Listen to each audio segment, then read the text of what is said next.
Thanks for joining us tonight. As always, we're going to go over Monday night's footage. So, what's up, James? How you doing, bud? What's going on? Yeah, let's get into it. Oh, what's up, Zach? Thanks for joining us, man. What's up, man?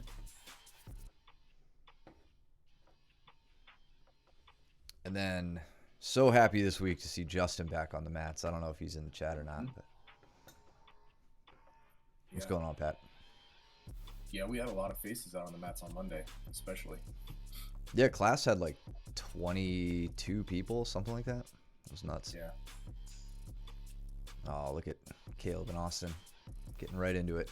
Slow dancing like they're in middle school. That's right.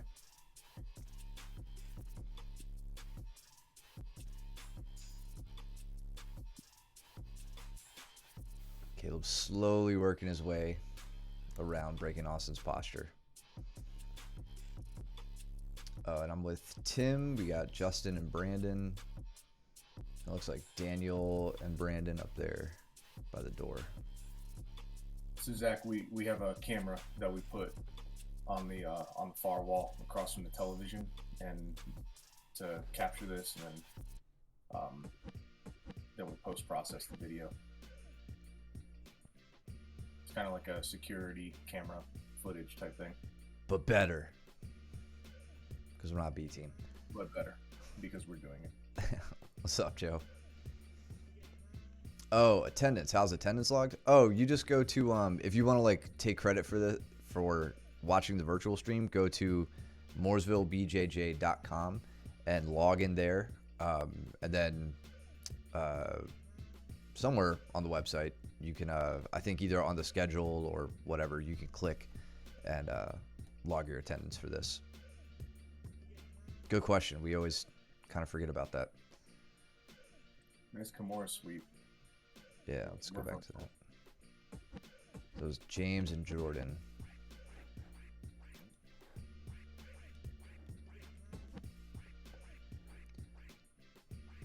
Reaches for the Kimura.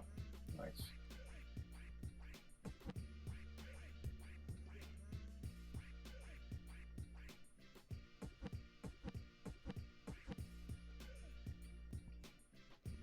Gets the arm behind the back.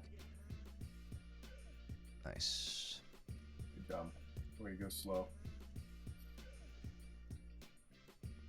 Let's see, we got Justin trying to pass from top half guard. Austin working a triangle on Caleb.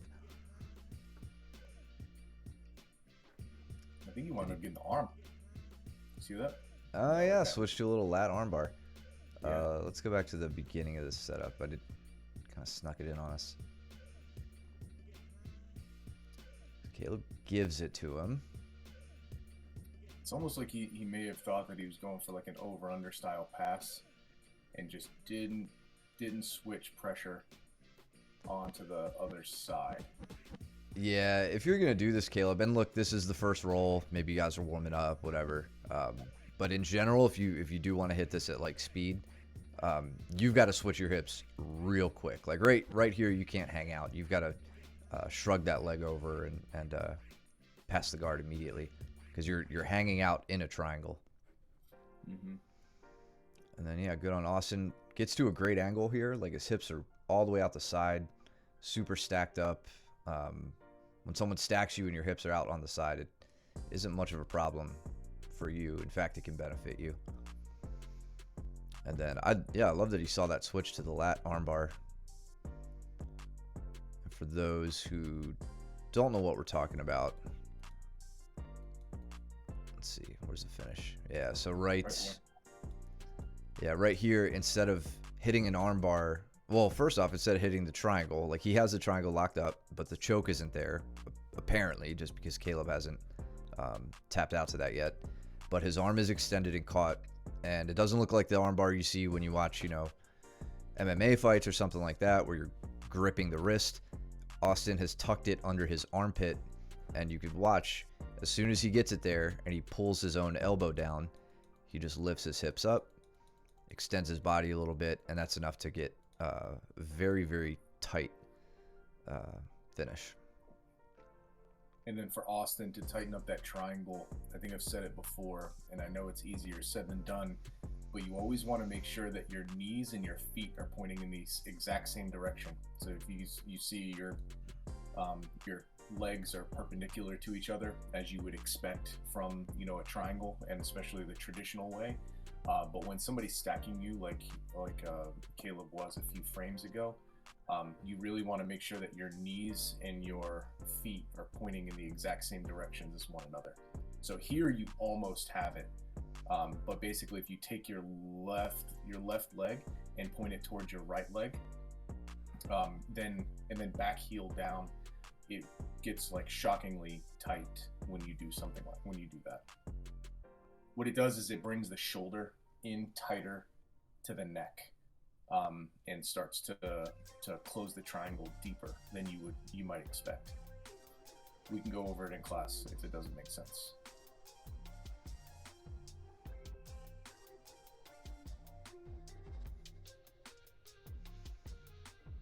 And then it looks like Justin, I think Justin got past here with kind of the threat of a guillotine, it looks like, right here.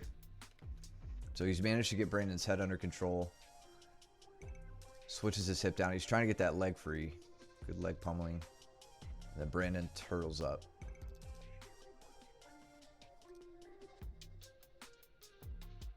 Nice. Puts him on his back. Comes up to north-south. Not bad.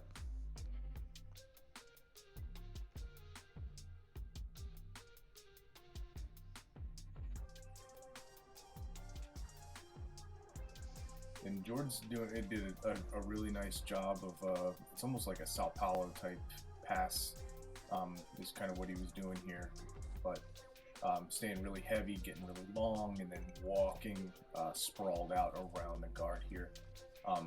It's actually a very effective passing style in gi. You don't see it too much in no-gi nowadays, but good on you for maintaining good balance and everything. I think before you got your legs a little crossed, and kind of getting flopped over a little bit. It comes with time of training and getting used to, circling around your opponent without crossing up your legs and stuff. Yeah. Look at Jordan. Damn, dude. Yeah, no, that was sick. Jordan shooting up to an Ashi and a tight. Looks like I think he got the tap there. Nice. James, you can attest. Yeah, and for reference, so I mean, I don't know, Jordan, if you're in the chat. Oh, he didn't get the tap? Okay, whatever. Either way, it was awesome. The what he just did was shooting up into a leg entrance that, and then James does it. What a dick. You're not gonna see too many white belts doing it immediately, right? But that standard Ashigarami or a Rimi Ashi right here that he shoots up into, pretty basic standard leg entrance that a lot of people early on have a lot of trouble with, and then he uses it to get the sweep, which is great. Started it, great entrance. Yeah, awesome. And yeah, it looks like, I guess James got his foot flat to the floor. I don't know why Jordan let it go. He should have carried on with it. Baker and Cole getting into it.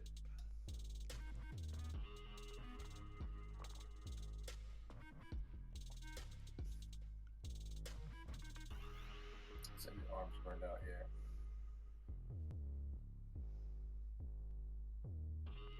Yeah, and I mean, I get that. Jordan, a good thing to think about with that straight ankle. If your arms are burning out, it's indicative of you not using enough of your posterior chain to get that extension. The arms should hold everything in place, and then you use your back to kind of extend. But the posture to set that up and to really put your back, your posterior chain into it, is super important for that. And ask that guy over there about that. Yeah, we can definitely work on that. I'm really digging what Austin is doing to try and get out of this cross Ashi position. I like that Caleb is in the cross Ashi. He just lost it, But I really like how Austin was making it very difficult for Caleb to set this up. Caleb doing a good job controlling the second leg. I think he and I were talking about this Tuesday, so it was after this session. But he controls that second leg before he starts attacking the primary leg right there. Then he slips off the secondary leg, really trying to get the heel exposed. Which Austin, for whatever reason, is really good at hiding the knee. And Caleb, so like right here, when Austin's turning away this far, this is a good time for you to start rolling. Roll towards his leg, roll over his leg. If he doesn't roll and you do, you typically find yourself in a knee bar position. If he does start to roll and you slow him down with the wedge you have behind his leg with your feet, then you can roll faster than him and you expose the heel that way. It's hard to think about, or it's hard to picture unless you're doing it. I don't know. I don't remember what I said that you're responding to, but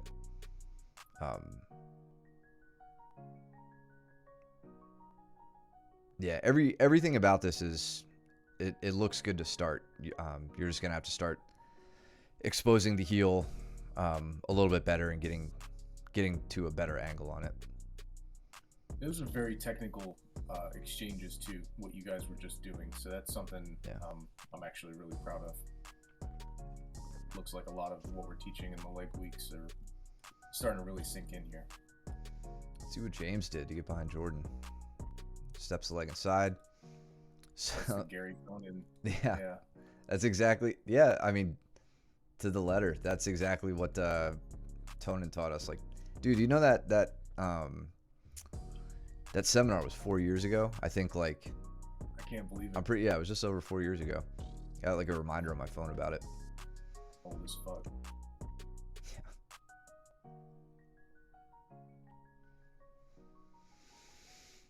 I think this was Cole's first foray back onto the mats at speed. So good to see him back, not in agony. James, nice, man. Yeah, that was a really nice sweep. He's playing around a lot with the X guard, reverse X guard, cross ashi entrance. Mm-hmm. So I can guarantee we're gonna see James start really screwing people up with X guard stuff. Yeah, the long legs definitely playing his favor on that one too. Yeah. Got Joe and Rush front and center. Rush and I rolled for like 10 minutes yesterday in the gi. Yeah. And at one point, like, Caleb was making fun of me because he was on my back and he had been for a while. Mm-hmm. And I'm like, this must be what it's like to roll with, or this must be what it's like when he rolls with me in no-gi. And he's like, dude, 100%. He's like, I never get you. And I'm like, you always kill me in the gi, man. Yeah. I keep rewinding to look at Austin's go behind here. So he hits a quick arm drag, super quick arm drag. That was slick. Yeah, and then I'm like, no. But he ends up getting me. It's a nice reverse Tayatoshi. But I don't care. Yeah, dude, Rush is such a fun training partner. He really is. And his grip strength is ridiculous. Like, I hate rolling with him in the gi because his grips are impossible to break. So if he wins the grip battle, you know, I'm probably losing what's going on after that. And I just end up in like defensive positions for most of it. Yeah, I was bummed I couldn't stay to train yesterday. I was thinking about it afterward. I was like, damn, I never get to train with Rush and McGee. I forget that he trains Tuesdays and not Thursdays. Yeah.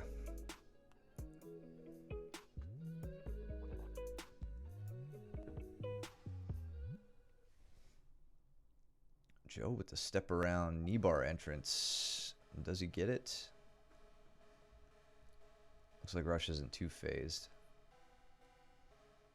Just look at that entrance again. So, for Austin, this is another thing we were talking about. You and I were talking about with him with a half guard, right?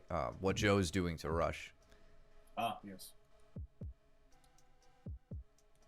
So right now, Joe went all the way around. Let's let's see. Did he manage? I would say he managed to get by the knee shield in the turn. If he didn't, he wouldn't have gotten himself there. I mean, let's see. Yeah, so Joe, one thing here, as you finish turning the corner, I'd like to see this leg come all the way in. Notice when you start to fall, how much space you have left out there, like this gap right here. Yep. That's all room for Rush to turn his knee so that it's not facing where it needs to face for you to break it. Mm-hmm. So right there, you could see his knee is starting to point down to the ground. It needs to be pointing into your hips. So that's, if he gets out of this, that's probably why. It almost looks like you start to recover, but now it's kind of getting off screen, so I don't want to speculate. Yeah, I would advise the next time you try and go into that entrance is to lead with your knee rather than high stepping over with the foot. Yeah. Not that you can't get it with the foot. It's just I think it's a tighter attempt and a tighter entrance when you drive with the knee. If you go back to Jameson's entrance at this recent Naga, that's how he did it. He stepped over with the knee instead of the foot.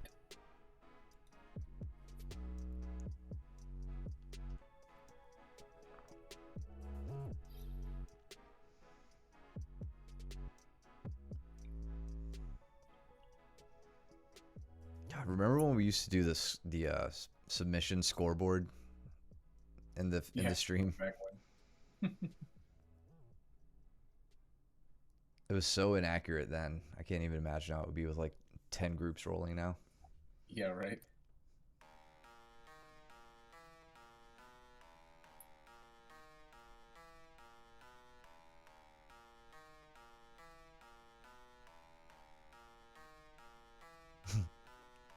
See the trip on Austin? So I got this off instead of off of the overtie. So I hit the overtie, but it wasn't working well for me, so I switched to the Russian tie here. Yep. And then he goes to foot sweep me. Oh shit, yeah. Did you just take it back over? Yeah, and like this would have been pretty good for him, I think. I like just hopped back out of the way and then pulled his collar and kept him going, and then hit my own little trip and kept him going. It was a fun little counter. But I was just as vulnerable to that foot sweep. He got that foot behind me and had a pretty advantageous angle.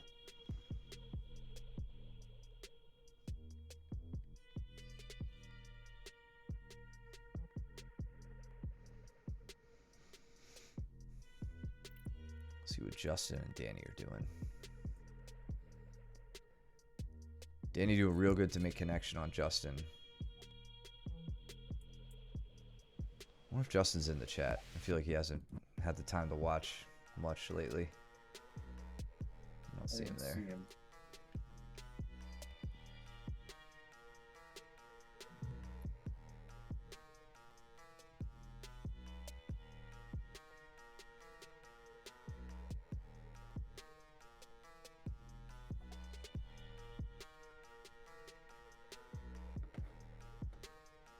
You're laying some nasty pressure on James. Yeah, I knew he was gonna make me pay if I didn't keep his shoulders down to the back. Yeah. I want to look at Brandon and Brandon here.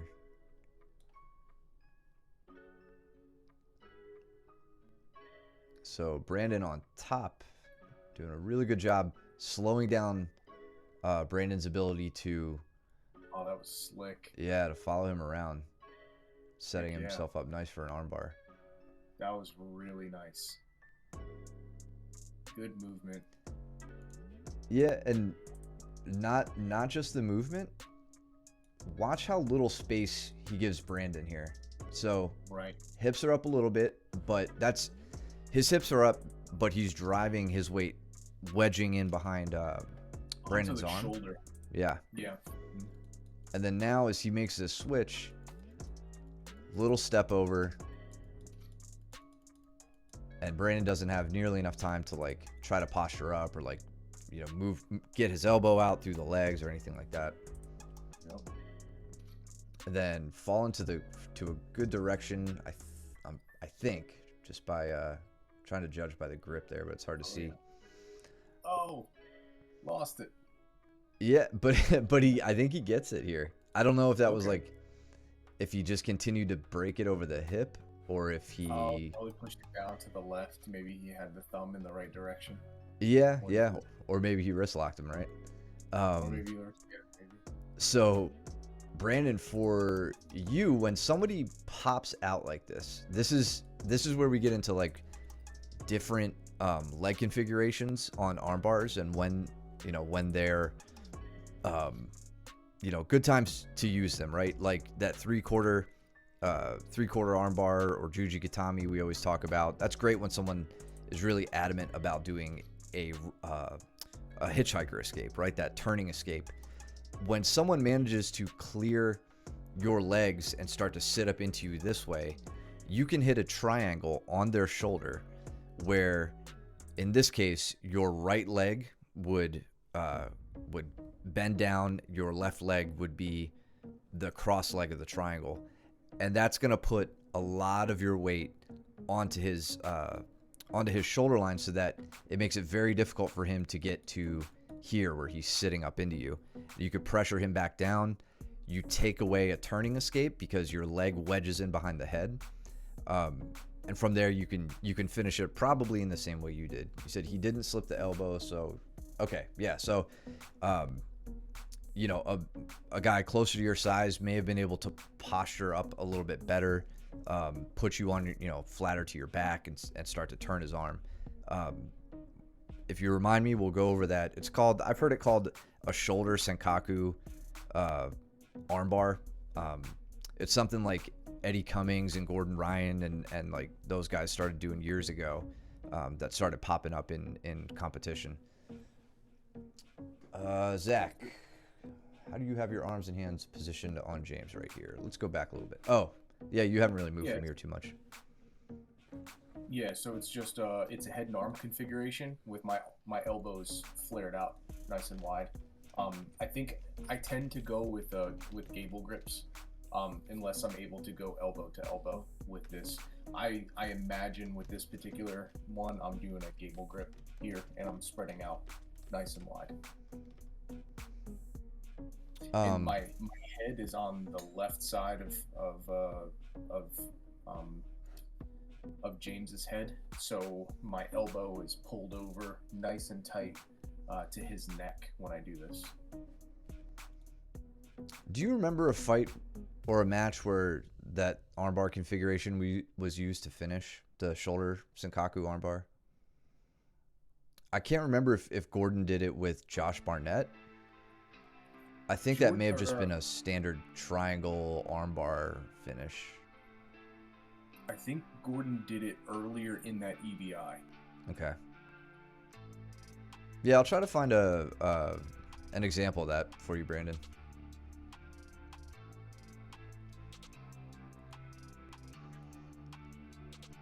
And then for Austin, again, to the conversation we were having with half guard, Mike's knee is trapped here. So what is, Mike, you go ahead, start, explain yourself. Yeah. So exactly. Yeah, what we went over in class actually this night. So I have the shake out of the scorpion lock or the lockdown that James has on me here. So I think what you'll see is probably me shaking my foot loose by creating a bend in my leg and then trying to flop or flare out my leg to the right here. So you see I'm trying to create a bend in the leg, and I'm actually doing it by just bringing my knee to my chest. It loosens up the scorpion lock here. And then it also allows me to drive my knee across the hamstring. And then once I get my knee past the hamstring and my foot is free of this lockdown, I can use my left foot to find the right knee of James and start to flare his knee out so that I can free my leg. Here, there. Now, what I'm also doing is I found the submission as I was going. So while I was concerned with passing the guard, I was like 99% sure I was going to finish this arm lock by staying very, very heavy on that arm. And I'm using my shoulder and my head to press against this forearm in order to get the break on the arm here. I didn't even notice that. Yeah. The other thing too, big point that you were harping on with Austin was the walking of the legs. Oh yeah. So you know you've got, because right now you have a head and arm, you have the cross face and the underhook. That's not something you want to give up. You want to pass with that. So Right. what that means is you don't have this hand to push on his knee to like free, or I'm confusing all your limbs now. You don't have the free hand to push on the knee to like free it. So you start Right. walking the knees up the body, giving you another way to get your knee free, which helps you get your foot free and ultimately get your pass.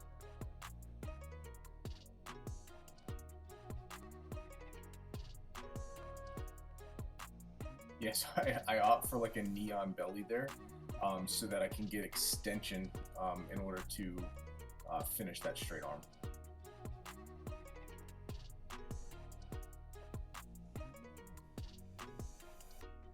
Danny with the sweep on Justin from north-south.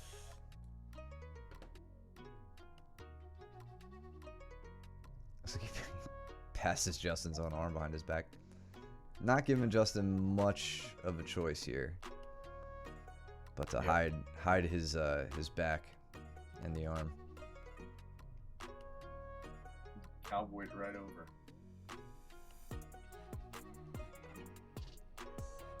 And then immediately attacking to try to get that arm up above the head. Yep.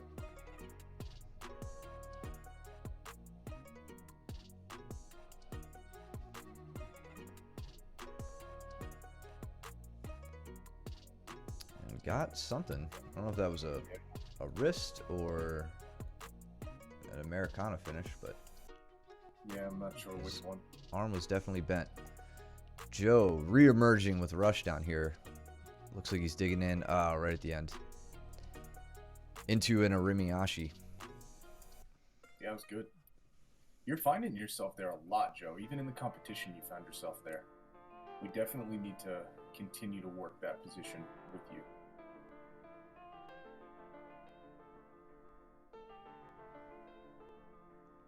He's got me and Danny rolling.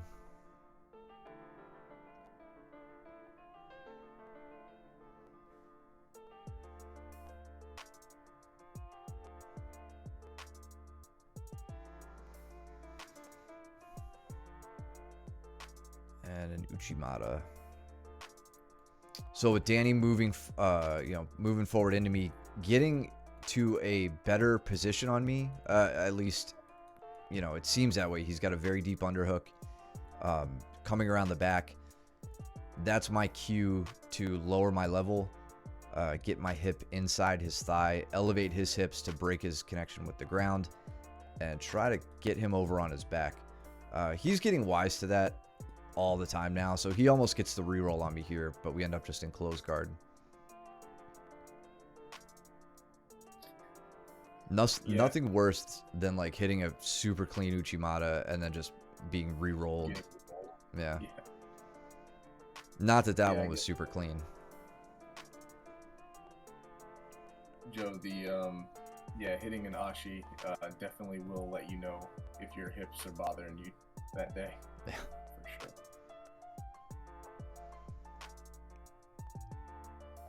So I didn't want to tell Danny that my my floating rib on my right side has been hurting really bad.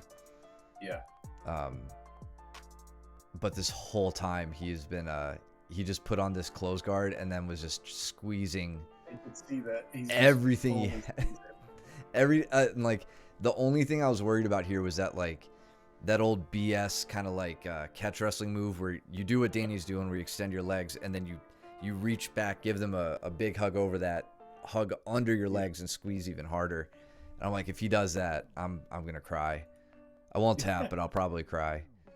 So I was doing my best to make sure that he couldn't reach his arms down there. I didn't even necessarily care about the standing guard break at that point. Let's look at, I think Rush just sat to guard here with Cole? Okay. Gotcha. Yeah, he has been sitting to guard. He did that with Joe too. Yeah, I think he's really, really focused on improving his leg lock game with us. Good on him, man. There's nothing like putting yourself out there and trying to play a different type of game, you know, and learn. Yeah. Yeah, he showed me some really good, like this little passing dilemma he likes to play from gi that also applies to no gi that I'll have to show you. Okay. Oh yeah, and then even more, he body triangles me right over my rib cage. Yeah. It was so bad. And that's where I'm like, keep your arms down. Let me get out of this. Please don't squeeze me any harder. Rush just about rolling Cole over.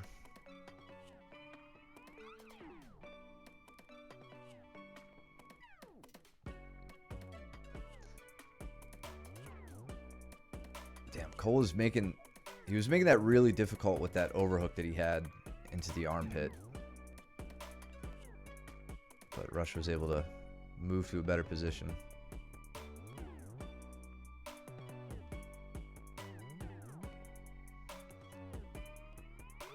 Caleb is on a deep Katagatame here with Justin. Let's see how he got there. So Caleb working from bottom half guard.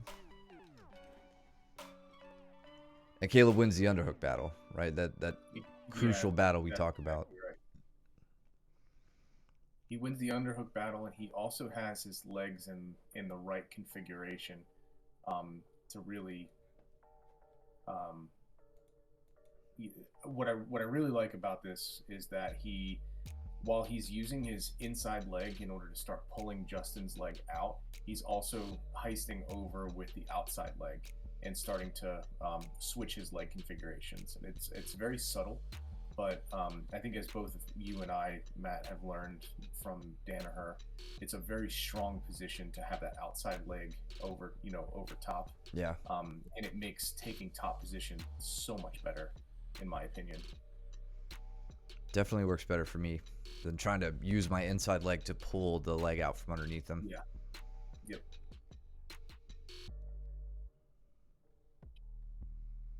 That technique works well. Using your inside leg on the bottom half guard works well if you can get your opponent off balance over their free leg, right? Making their entangled leg lighter and more easy to manipulate.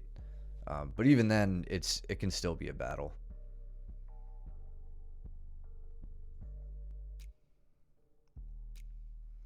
Cole working to his double over position that he loves. Trying to get his hooks in. He's got one hook in and one out. Yeah, but Rush does a really good job of, you see how he's got his leg posted the way that he does? It makes it very difficult because Cole has a butterfly hook on his left leg, and then the outside leg for the trip is on the posted leg. Mm-hmm. So it becomes a null and void type of exchange here. Yeah. Cole is not going to elevate with his butterfly hook, and he can't pull his right leg in to a butterfly hook or to a scissor sweeping position or anything like that. His leg's totally shelved.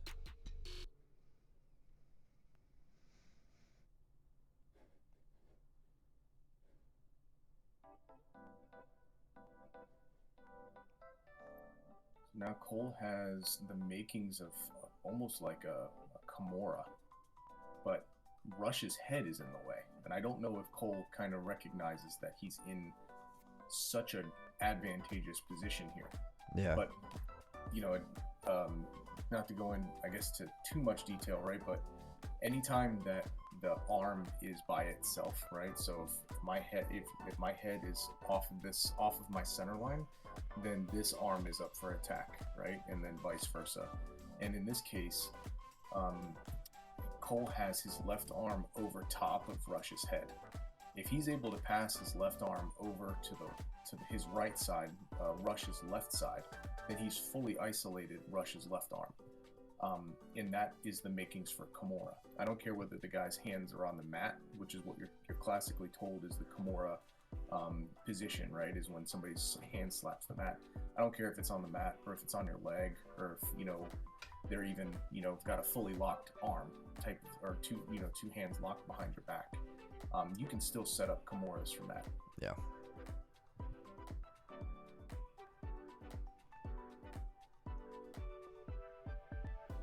So what Rush is probably looking to do, step over the left leg there. He's got a very tight body lock grip. He's keeping his head up the center, and shelved leg too. So yep. The shelved leg means that Rush's left leg and right leg are on Cole's left leg. Yeah. It's completely shelved across Rush's body, which makes this a very strong body locking position. So he wants to step his own right leg over Cole's left knee and then start working to his pass from there. You see him trying to reach that up. Cole's, I imagine he's immediately going to post with his hand on the knee if he gets that over. So he's got the knee. Now he needs to drag it back towards Cole's center line. And he can do that by walking his hips towards Cole's knees. Like right at the bell. Yeah. And if he were to walk, towards Cole's other leg, towards Cole's right, then the leg would actually just slip right out, and then Rush would be able to secure a pass. Yeah, I think too often, I'm not digging on Rush here, but too often, when people work their passes, as soon as they get around the legs, they just think about close distance. And that'll keep his arms out. And really what you have to think about is get around the legs, keep his legs from being able to move back in towards you, then close your distance. That's where moving the legs from one side to the other, scooting in behind them, that's where that comes back into play. Rush getting behind me. Everybody was getting behind me today. Breaking me down to a hip. And immediately past my guard.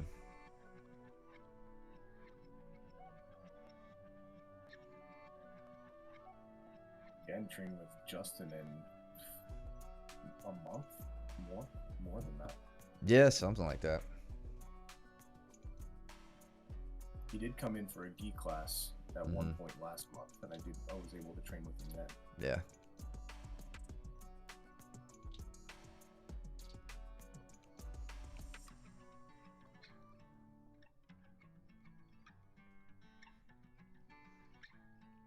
So Rush was doing a good job getting my arm isolated as he was working from side control up to north-south and back to side control, but it gave me a little bit of an opportunity to slip my arms free.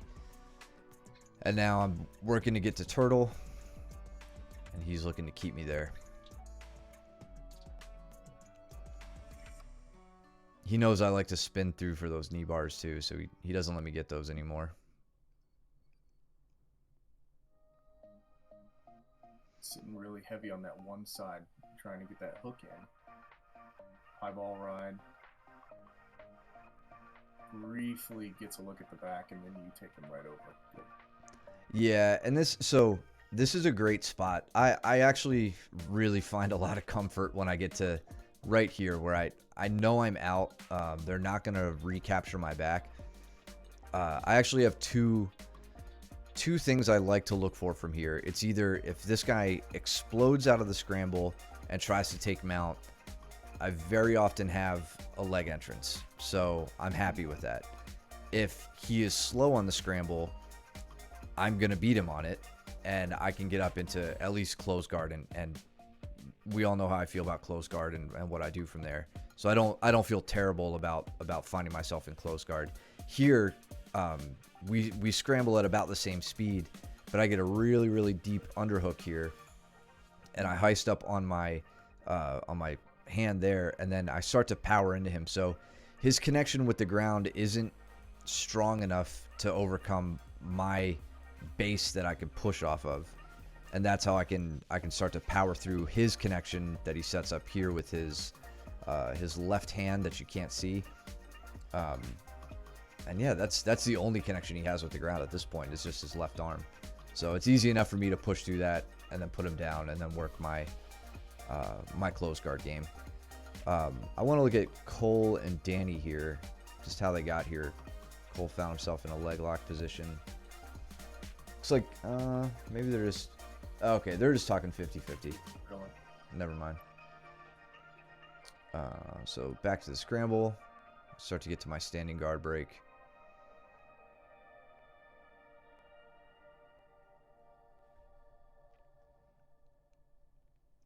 Caleb's having a hell of a time with Daniel back there. Yeah, I can imagine. Turtling up for safety. Caleb trying to, or Daniel trying to break him down. I skipped past this. So I'm kind of stuck in half guard with Rush here. He's doing a really great job framing me. I can't get chest to chest, which is really, like, that's where you want to be from top half guard. If you can flatten out your opponent and get chest to chest, your opportunity to pass is going to skyrocket. Or your probability of passing is going to skyrocket. But I can't seem to close that distance, so that's where I start to say, all right, let me look to the lower body, and I use that that same entrance that we were telling you about, Joe, where instead of just taking the big high step over, you'll see I lead with my knee. I get my shin up on his stomach. I control the foot, and I start to turn my corner into cross ashi. He quickly, actually, I'm not even in cross yet. I'm more in a reverse ashi. He quickly triangles his legs. But I just take my time trying to control everything and get to the angle I want.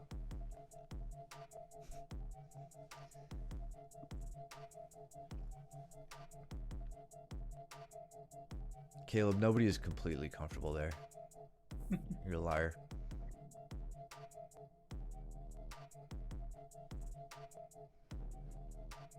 And Caleb, for you, with what we talked about the other day, with cross ashi, it's difficult to see from this angle, but you could tell I've gotten to the leg position I want. Now I capture his far leg. I capture Rush's far leg so that he can't escape, right? He can't turn away from me. He can't hide his heel the way we were watching Austin hide his heel earlier against you. And then from there, I could say, you know what?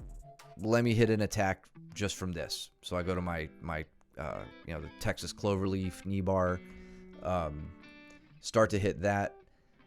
I'm not getting it, so I let him slip his leg free and immediately shift my grips to controlling his primary leg, the one that I have my legs wrapped around. Capture the heel, capture the toe line. As he turns, I keep his toes pointed upwards across my chest, and I get behind his knee, and he actually tapped from that. He told me later, I didn't realize he had, but I start to set up for my inside heel hook. He's like, no, I was tapping to the toe line hold. Reason being, if he continues to turn in that direction when I hold his toes like that, you know the deal. He hurts his own knee. So that's where capturing the secondary leg, attacking with it, and then relinquishing it if you really want to just switch to the primary leg. It's a good example of how you do it.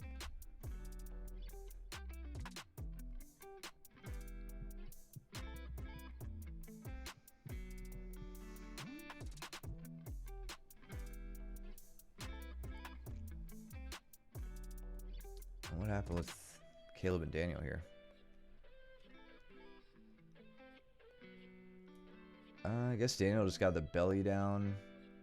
Yeah. Rough spot. Caleb could do anything from there. But then does Caleb hits a back step into cross ashi. He does. And I think Daniel wasn't in the mood to play around with that. That's an inside heel hook. Yep. Yeah. And Daniel's like, yeah, you got it. Nice, man. Very nice. I like the little, you could almost see the light bulb moment, like go off right over Caleb's head. He's like, oh yeah, right now. I can just backstep. Number one.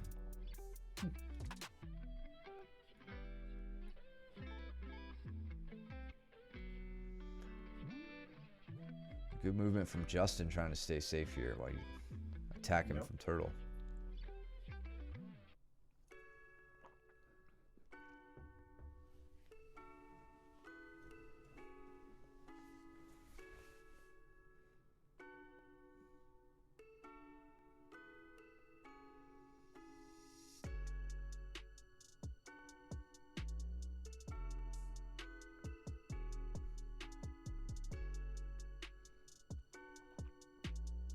Nice.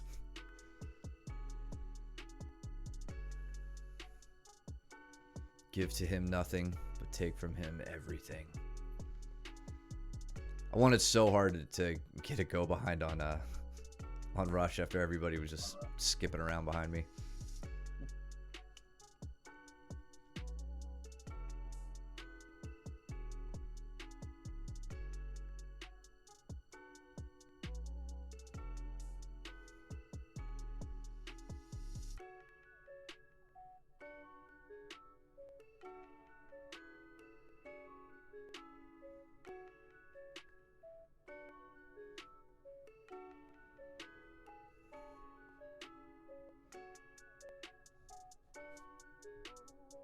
I think we're coming up at the end of the round here.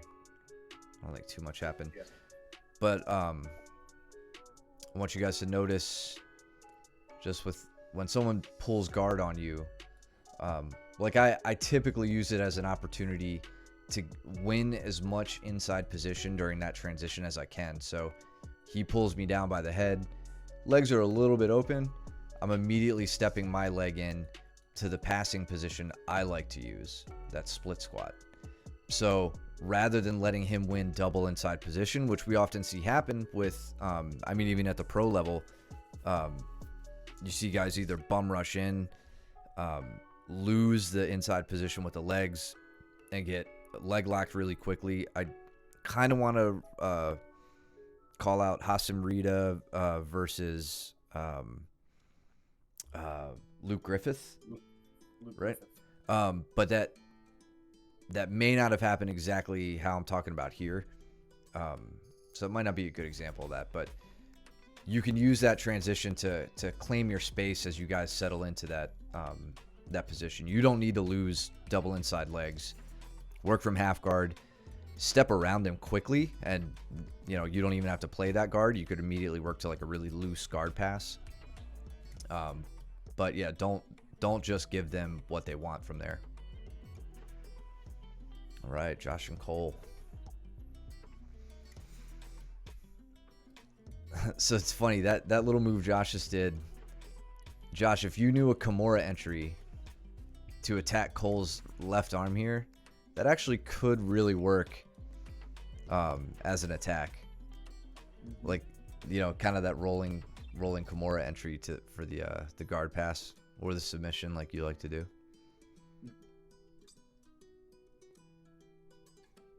But we could talk about that at class.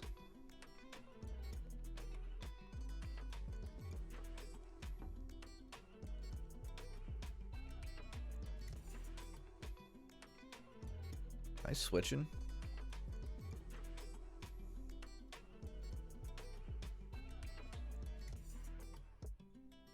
If anybody's ever like tried to, you know, take a boxing lesson or something like that, you realize pretty early on how little you know about footwork, like effective footwork, and you end up tripping over your own feet a lot. It's much the same in jiu-jitsu, and I'm not saying you're tripping over your feet here, Josh, but the ability to step around your opponent effectively is definitely a skill to work on. And you're right here. Make a little quick switch, like you're I could tell you're working on it, either consciously or unconsciously. Baker's another one who's getting really proficient with it.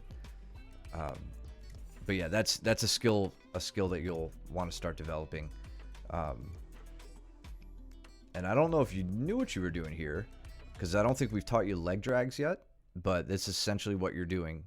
Arm drag is when you pull an arm across the body and you expose the back. Leg drag is analogous to that for the lower body. You've pulled Cole's leg across. You start to close that distance. This is a great spot to be in here. You have Cole's knees pointed away from you. That's an excellent opportunity to start settling into a pin. You've already passed his guard, but your hips are a little too high off the ground, and Cole's ready for that. He's got his arm up over your head. His feet are planted into the ground. You can tell he's looking to power up and take you over.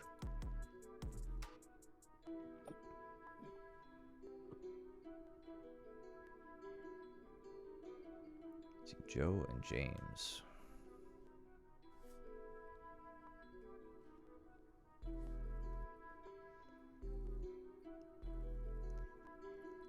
James, oh man. That was nice. Almost got the entry you were looking for.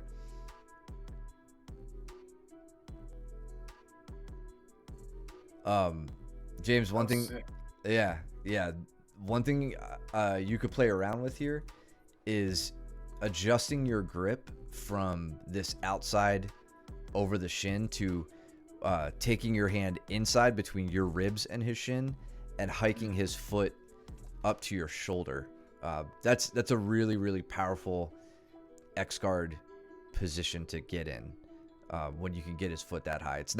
I'm not going to say you can't do what you're trying to do from here, but just think if you manage to get this foot up to here, how that would affect his hips coming over your head, which is like we were talking about. That's where you really want his hips to be to get into that cross ashi entrance. Yeah, well, definitely remind me at class. But when that doesn't work, I mean, this is great, man. Good sweep into top position. That was actually reverse X guard. Yeah. You had cross ashi entrance there.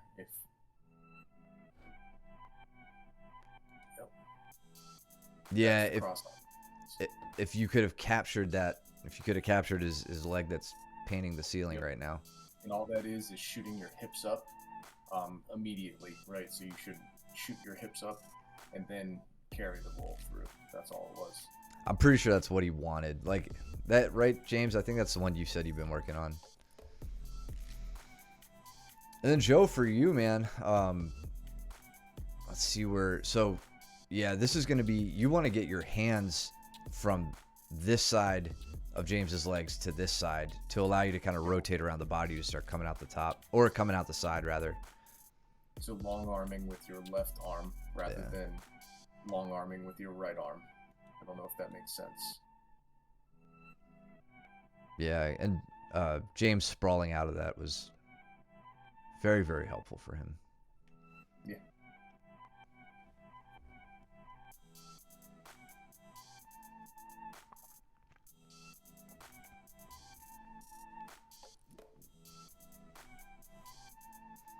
You got a nasty armbar on Brandon.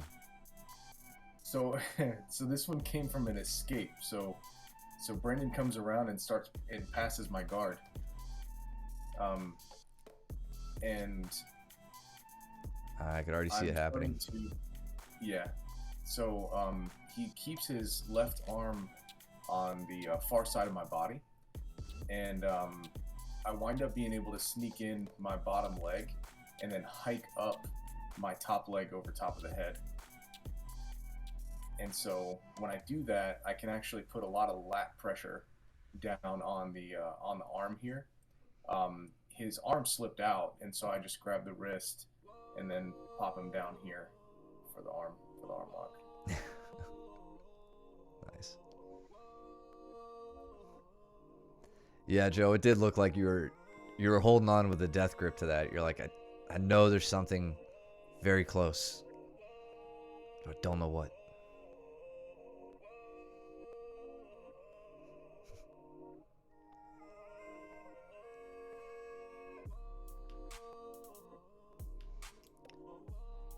James working to the Kimura. Good example of just how powerful that position is to just crack somebody right back down to their hips. Oof. Yeah, that scissor choke. That was good. Nice. One more time. That's one of Luke's favorites. Yeah.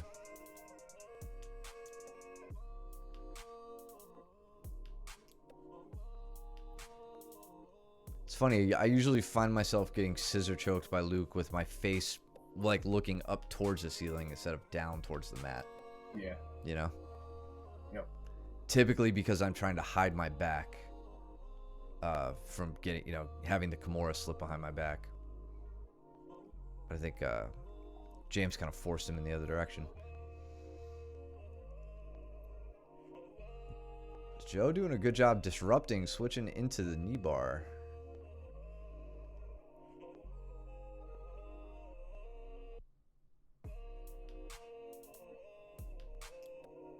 Good movement, James. Brandon is holding my back like crazy good with this high ball ride.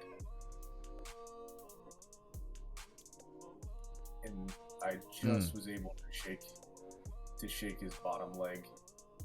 But he immediately followed me up. And again went through to pass my guard. And then I think I did it again. To the armbar? I did. Oh, to a lat armbar too. Yeah. I want to look at Daniel and Caleb here for a second. So Daniel's playing very deep half. He's got the underhook. Let's see. He switches his knees here.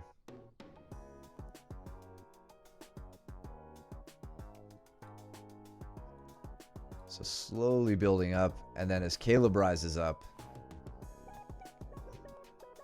Nice. Okay. Yeah. That was a great little switch. I think if Caleb tried to fully stand here, that ankle pick would have happened. But then I like how Daniel switched into that trip. Caleb, for you in that position, I mean, obviously Wednesday night quarterbacking here, but I would be thinking, instead of having his head, right? So I know you're trying to reach over for the shoulder and you're blocking against that ankle kick. I would be trying to whizzer down on that underhook as deep, like as much as I possibly can, to try and face him. Yeah. That's really the only thing I can think of from there that would be effective. That and stepping that foot back. Yeah, exactly. Just trying to get your right foot back, whizzering down, and then coming back into a front headlock position is where I would probably be attempting to go. Successful or not, I don't know, but that would be my advice. Jeez. Cole with the arm triangle. Good job holding top position here, Cole. I want to see your arms flared out. Flared out here a little bit more. It's very tight against his body. And given enough leverage here, he'll be able to take you over, possibly. Yeah, and Josh, I'm sure you can see it now. You defensively, you gave up this strangle, making what you thought was a good defensive decision, and the only way to realize how not good of a decision that is to get arm triangled a million times. But right there, as you reach over to, get 2-on-1 control over Cole's right arm, you've put yourself in a position where you can be strangled. Cole recognizes this immediately. Now he knows he's got to get his knee free. He's got to connect his hands. He's got to get his head up closer to your head. Get your elbow above your shoulder line, and that's what he's starting to work on now. So right now your elbow's elevated where he wants it. He's got to get his knee free. Starts to get that free. He settles into mount. And then probably, I think, does he finish it here or does he dismount? I don't remember. Yeah, so he dismounts, hips down. It was very tight. Yeah. That was well executed by Cole. Yeah, yeah, good control all the way through. Yep. Let's see if we popped up and dove forward. Yeah. Yeah, I agree, Caleb.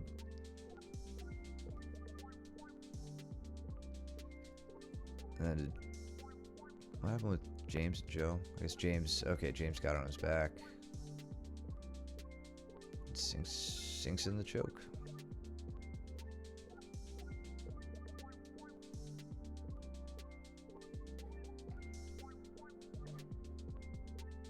That's about it for this round.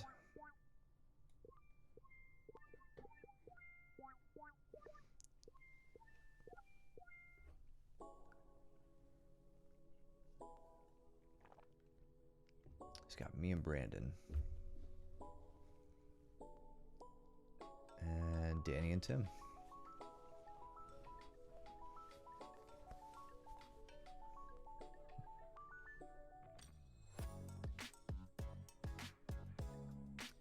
Danny on a super low single. And not a terrible idea from Tim. So Danny with his head on the outside on that single, if Tim managed to get his left leg under Danny's arm, he could start working from a rear triangle position.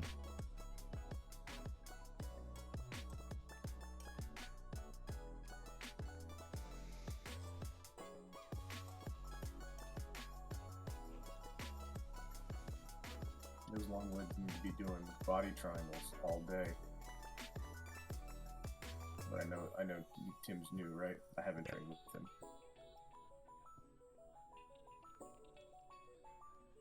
Yeah, I think once Tim learns body triangle, he probably won't do anything else. No reason he should. Like me and Andrew.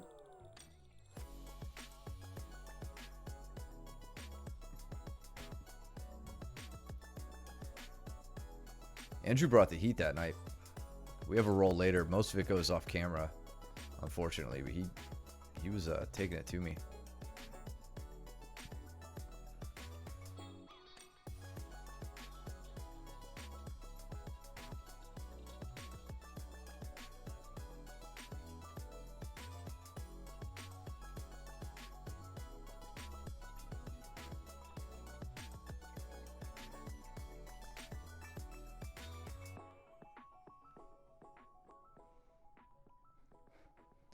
So, a not often seen view of the standing guard break.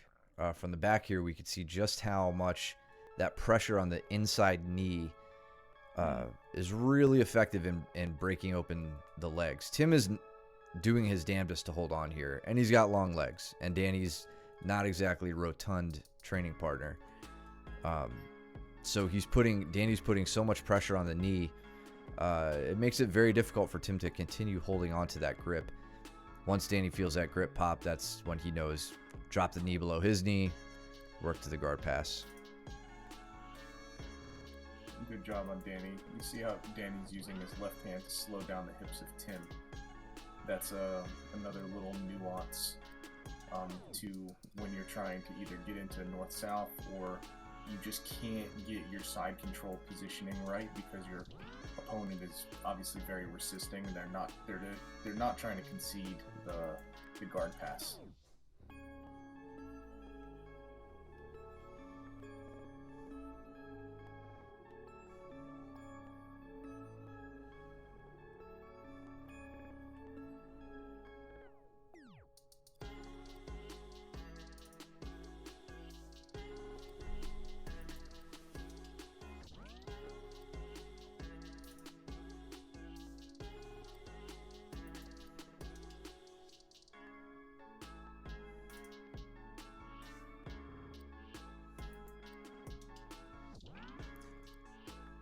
Brandon did a really great job here keeping his chin tucked while I tried to strangle him. To the point where I was just like, I'm not going to just, like, rug burn his face to try to get underneath his chin. I'll just try to switch to something else. His defense has gotten a lot sharper over the last month or so. Yes.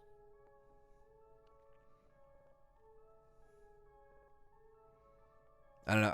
I know I say that as we're watching me like going to arm bars and stuff, but he's making me work in all of these positions to the point where I consider transitioning to another submission, and in that transition, that's where he can start to like get his positional escapes working, not just his submission escapes.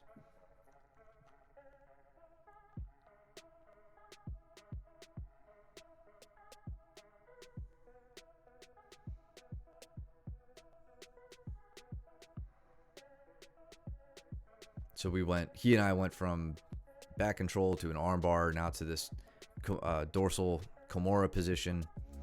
I think I ended up actually hitting a leg scissor on him here. Or no, it was a side triangle.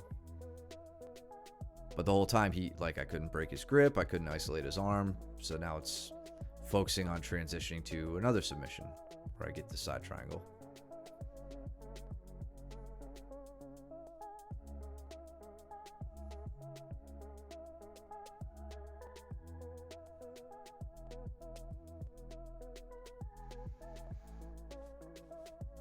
And for Andrew, this seems like a subtle thing, but man, I want you to think back to like your first class or two, how just in the time you've been training, you've learned some good movement habits, right? Watch as Mike comes up here. I feel like most guys early on would have sat there on their butt and thought, "Oh, I'm getting, this guy's going to take top position on me. He's going to flatten me out."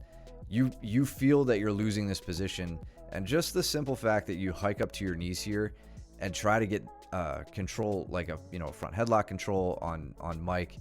I feel like you're trying to sprawl away here. Mike's just winning that exchange.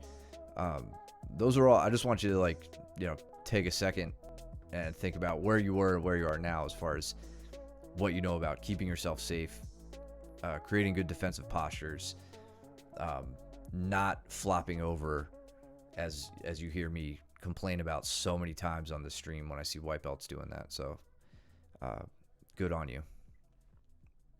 Yeah.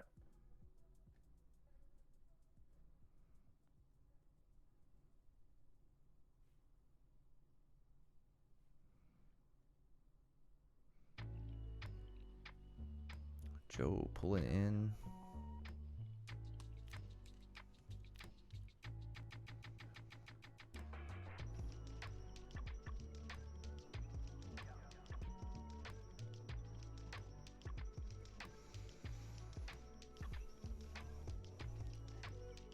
Yeah, right.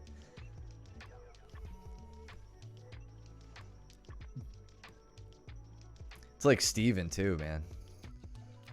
If you know how to wrestle a steer to the ground, you're probably going to be okay in jiu-jitsu. Yeah, right. But yeah, Andrew about breaks my spine in this role. I don't think it's fully on camera, but it was just such a precarious position he ended up getting me in.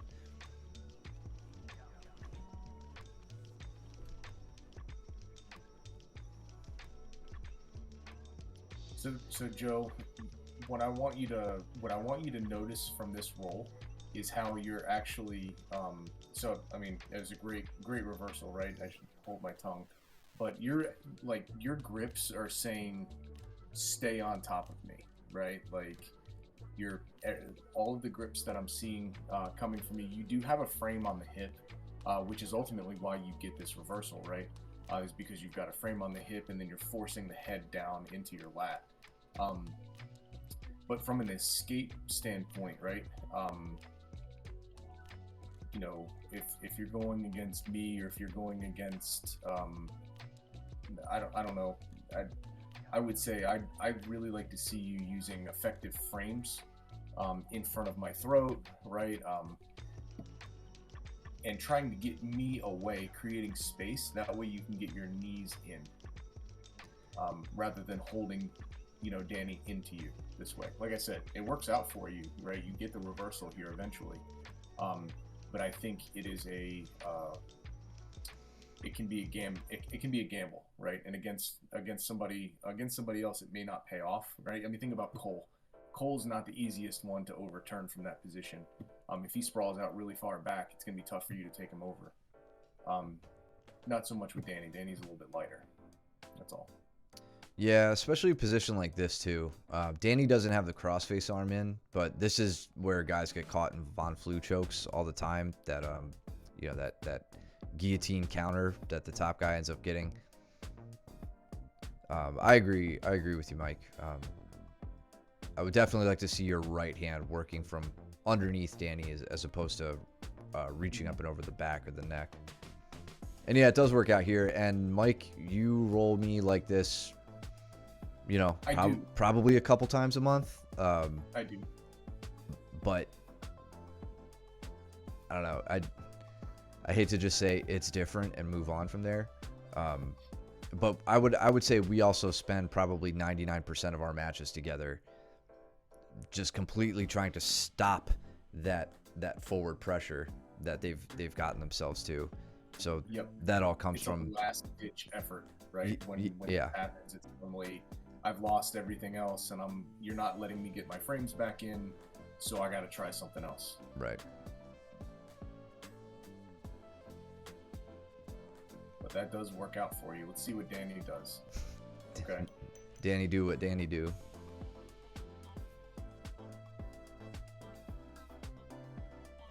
A little surfing. Pretty, what happened there? Embarrassment. Tap from embarrassment. Yeah, I think it just sank in a quick strangle. Bro, he looked like one of those, like the birds that you have on the topper and that you used to spin around, Yeah. That's what he looked like. Yeah, you buy from the gift shop at the museum. Yeah.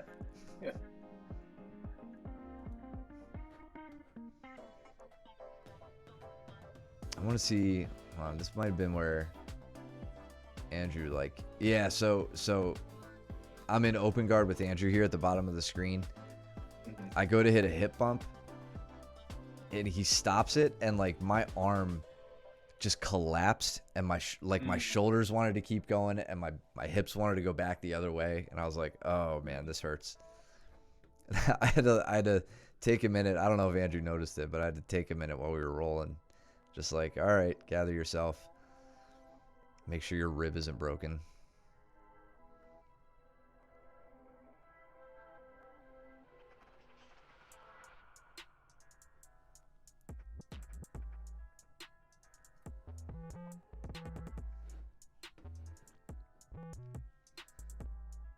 So Joe, as power, you're so powerful on the top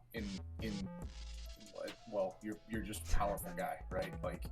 What I want to see, especially when you're training with me, when you're training with anybody, when you get this collar tie, and now that you have that strong overhook, you should be dragging their ass all over the mat. If you've got a collar tie, I want you to do something with it, right? And I want you pulling them, circling constantly, right? Give them a couple of tugs on the back of the head, try and snap them down, right? And then reset, go back into a gripping exchange. I like how you're starting to circle. I'm starting to see the circling, which is really good. And frankly, the fact that you're circling may have been the reason, and I don't know for certain, may have been the reason why Danny started to try and do the sacrifices, because he's like, oh shit, I feel like Joe's trying to set something up on me. So from standing, just throw some of the pulls in there, try and snap them down. I think you would have a strong snap down, at the very least, right? And there's plenty more that you can do from that position. Yeah, if you have a collar tie and you're not moving, you're doing it wrong. Bottom line, you've established such a powerful grip on somebody, you need to use it. Otherwise, as you've seen lately, they can set up over ties and hit counters on you, or there's a pretty easy go behind from a collar tie. I heard recently watching Danaher's new instructional, he put it really well when he says that the snap down is the jab of jiu-jitsu, where the jab is just, it's used as that rangefinder, just to kind of pepper your opponent up. Just like, it's the most commonly used strike in boxing, right? So to call the snap down, which comes from a collar, it's very closely related to a collar tie, to call that the jab of jiu-jitsu is a pretty big statement to make. So you just need to make that connection with the head. If you don't want to hold on, just pull him down, break his posture, make him wear your weight, push him back, pull him forward, club him to the side. Like, use those connections that you're making. Don't be idle with them. And the reason the collar tie is in my opinion something that you should go for, especially, I mean, from the standing position, what we just saw, but in this position here, right, when you're attacking somebody in open guard, or when you are in open guard and somebody's trying to pass your guard, the collar tie is one of those universal grips that you can use to completely, like Matt said, jab, wear down your opponent, gauge distance, gauge reactions, and kind of determine where the roll is going to go from there. Nice ankle pick from Danny. Kind of a double. It's like an ankle pick with like his feet behind Joe's legs.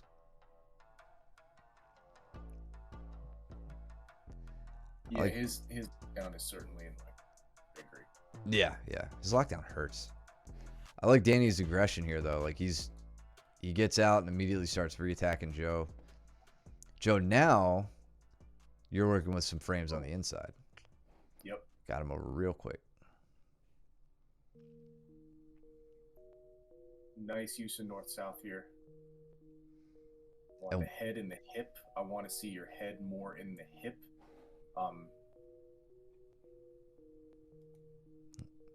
Good. Yeah. See, your head is like more towards the center, the midsection here. For somebody like Danny, he's squirrely, man. Like you gotta watch them legs. Your head needs to be in his hip. Your hips are down on his right shoulder. Your head should be in his left hip. Let's see. James says Caleb has a nice Kimura to an armbar transition. Fine. We'll give Caleb some credit. Here's the Kimura. Nice. I like how, I guess he lost it. So briefly there, Caleb had his knee over James's bicep, of the bottom arm, which is a really, really effective way to break grip. Yeah, man. Zach, you can, in fact, James, right over here, he has his own little GoPro setup, where he records open mats as well. So you're free to bring a camera if you're gonna come in and train live and you just want to review footage yourself. Absolutely, man.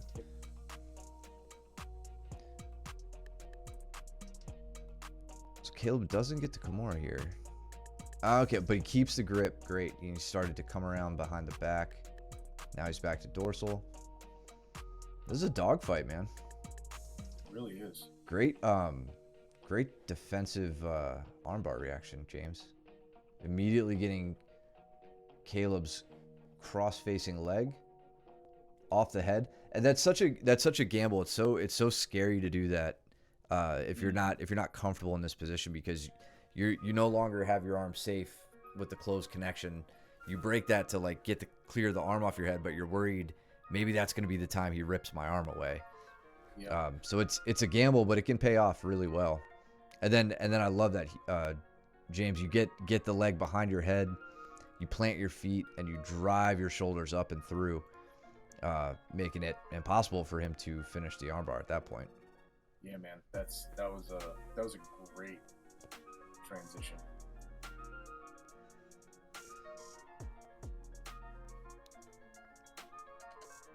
A lot of times, Caleb, when I'm having trouble breaking the grip with just tension, even with that bicep or with the shin on the bicep, I immediately attack their grip, like directly with my hands. And of course, we're not bending individual fingers or even 2 or 3 fingers. We're grabbing at the knuckle line.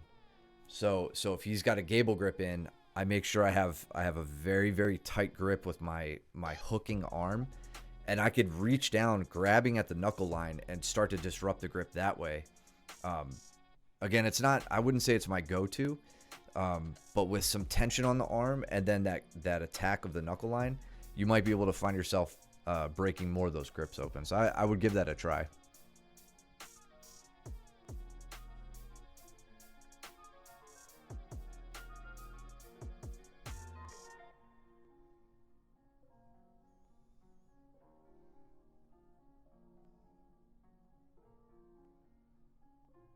Trying that over tie foot sweep again.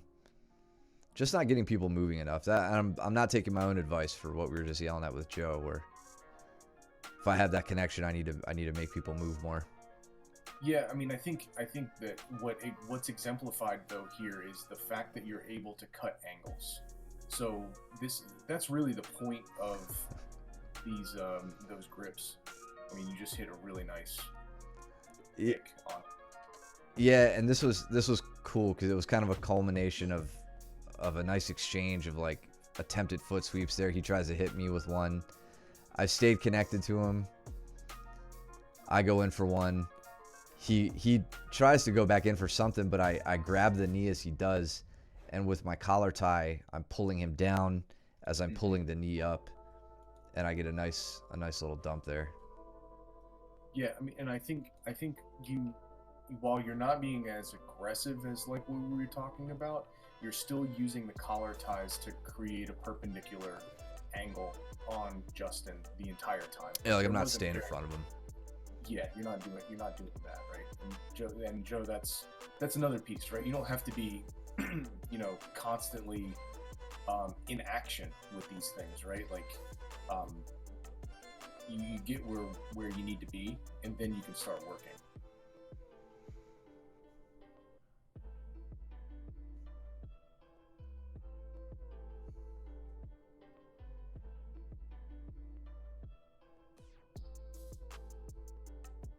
Justin's defenses are like just ridiculous sometimes. Yeah.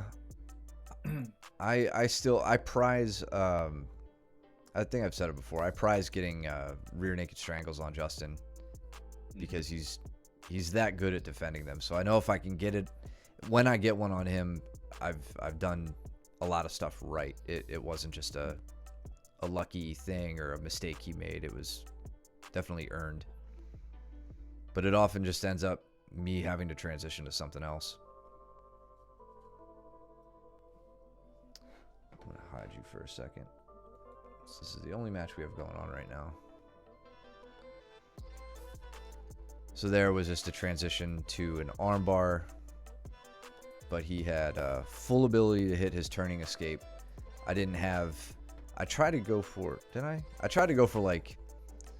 Figure four. Yeah, but even then, like, I did it wrong and I couldn't recover from that, so...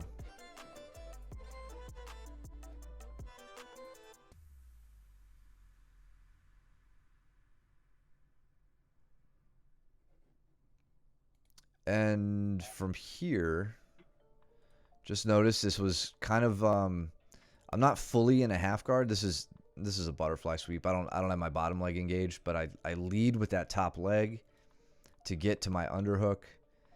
This was a move. I think we did this on Tuesday for anybody who came to class. We did this in the gi, but I worked with my underhook. I get my overhook to the side where I'm going to take Justin. He now cannot base in this direction. So I fall to my right side, not to my back. I elevate with my leg, and I continue to take him over. So very, very basic butterfly sweep in action.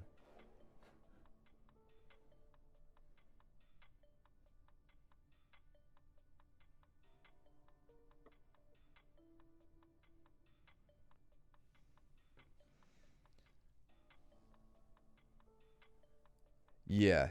His I think he does the like the defensive posturing that like Preet Mikkelsen was showing us. He does that very well. And then on top of that, because I've said it before and I'll stick to it, the defensive postures aren't enough. It's the very beginning of how you should be escaping. You know, all those postures do for Justin is give him a very strong ability to hand fight. And when he wins that exchange, you know, he's out. You're not getting anything. Here, he didn't win that exchange. But kind of to my earlier point, you know, working I get to the back, trying for the strangle. It's not working. I know I got to go somewhere else. My hips were so high above his hips. So the only logical move from there was to go up to a rear triangle. So kind of have his arm trapped. I'm like, this isn't it. I switch up, and then I just start going in to set up the triangle from the back, controlling the arms. Need that last little bit of oomph, so I pull the non-trapped arm up.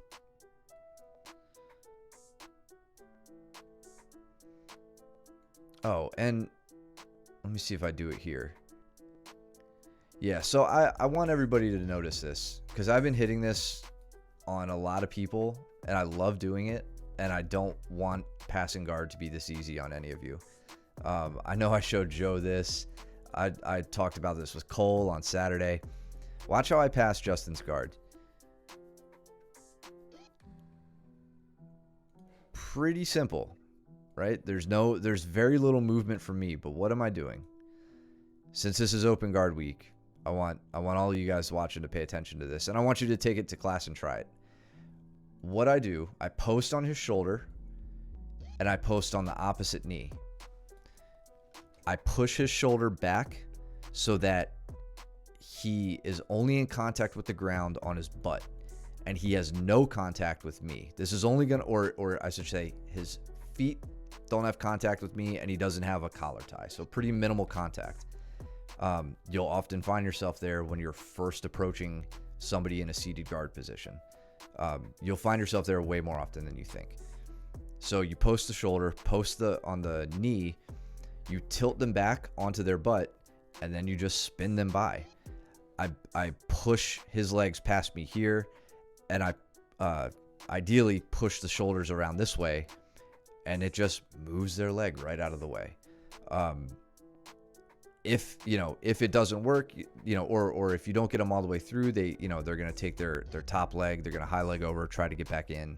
But it can be the start of a guard pass, or it can be a very simple, low energy, high reward guard pass that you can use. And believe me, I've hit it on a lot of you guys this week, just because we're in open guard stuff. It's definitely something you want to just have in your arsenal, just to pull it out when you're tired of, trying to jump around a guy's guard, or your body lock passing isn't working, or whatever. And he just rolled my ass off of him. The defense is connection, gripping, right? Like making a connection with with the person that's attempting to pass your guard. So, if let's say that Justin had a 2-on-1 or a collar tie of some kind on Matt, or even hell, if he had a leg connection, right? If he shot his hips underneath to try and get his butterflies in, then this type of pass wouldn't be as effective. Not that you couldn't get a reaction, that Matt wouldn't be able to try it and get a reaction to start a pass, but you wouldn't be spinning like a top necessarily. Right. Yeah, and look at the way. Look where Justin's legs move. They move to his left. So he just needs something to stop him from rotating to the left. It could be, it could just be a sticky ankle right onto my ankle. Or disrupting my shoulder post grip. If I don't have that shoulder post grip, that this move doesn't work. The connection is your defense to that. That's why you don't just want to sit there and let the guy move forward and decide how the attack's going to play out. You haven't been around long enough probably for us to get into this, but you'll hear us talk about like offensive gripping, and he who dictates or who has the most offense in the match will often win, right? Or he who is winning the grip exchange will generally win the match. So That's a lot of what we're talking about here. Look at The, Joe the hobbling offensive. around. Sorry. What's that? I said, look at Joe hobbling around. Yeah, And then training anyway. Go ahead. and then training through it like a man. Ooh. A little fake up top to double underhooks to a Hey, trip. that was a sweet trip. Yeah. And I mean, remember, it took time to set that up. So, boom. Little fake. Goes up top to get Justin's arms up. Justin is stopping a collar tie from happening right now. But the collar tie isn't happening. Joe goes in on double unders. Now he's starting to move him like we were talking about. We saw Joe doing this. Was it last week or the week before? He's Doing done this it a lot. the last couple weeks. He hit a nasty double on me a few weeks ago doing this. Yeah, that's right. That's right. Yeah, it's been very effective for you, Joe. And then really nice, stepping right behind the thigh and pulling Justin back, taking top position. Active. Those are yeah. That's one way to think about it. Yep. That's what I've told my PTs and my surgeons I've seen, and yeah, a lot of active recovery. But yeah, just for everybody, just keep in mind, Joe, that that whole exchange didn't happen with your fake up to the your fake into the double unders. It happened with the feint seconds before that, where you level change, you shot in on him a little bit. You saw him take his hands up. You did it again, and then you shot your double unders. So it was a really good setup. And then I think Caleb just did his Caleb takedown.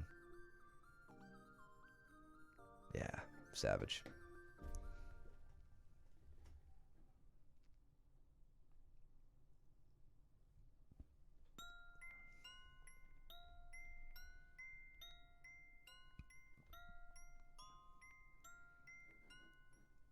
Yeah, and what Justin's doing here, just to further elaborate on his defensive postures, he makes it very difficult for you to get your spines in alignment. And you hear us talking about that a lot when it comes to the back position. He's constantly getting his shoulders just far enough outside of your shoulders that it's very difficult to set up a strangle. If you don't have your hips behind his hips and your shoulders behind his shoulders, aka having your spines in alignment, you're not going to get the strangle. So he disrupts that during this grip fight. He's always looking to take his head and shoulders to the mat so that you can't sink in the strangle. I mean, you could tell even if Joe was able to reach his left hand all the way around here, certainly not now, but if he was able to reach the left hand around, he wouldn't be able to get far enough. His elbow would be nowhere near the point of Justin's chin. He wouldn't get anything there. So he always makes it difficult for us to get our to get the alignment that we need to strangle. Yeah, Austin and Mike and I were talking shop, and like all of a sudden we just hear like the two of you beating each other against the wall. Yeah. Yeah, like that. And probably even worse.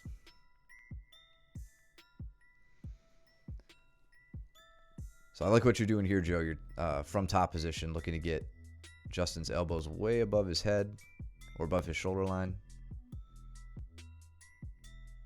This is a good opportunity to sit around for the armbar. Oh, almost. Good escape from Justin. Mm-hmm. Yeah, he has a very good. His timing is very good on escapes. Yeah. Justin's. Yeah. Caleb about set up a Kimura, and Danny probably said, "Yeah, let's move." Yeah, and then he takes the double unders. What a dick move.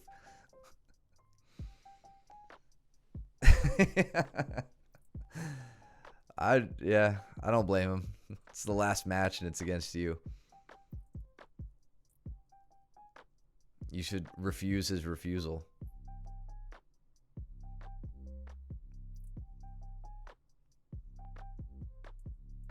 Yeah, I was wondering how that felt with that S mount, with pinching your knees together like that on your hip.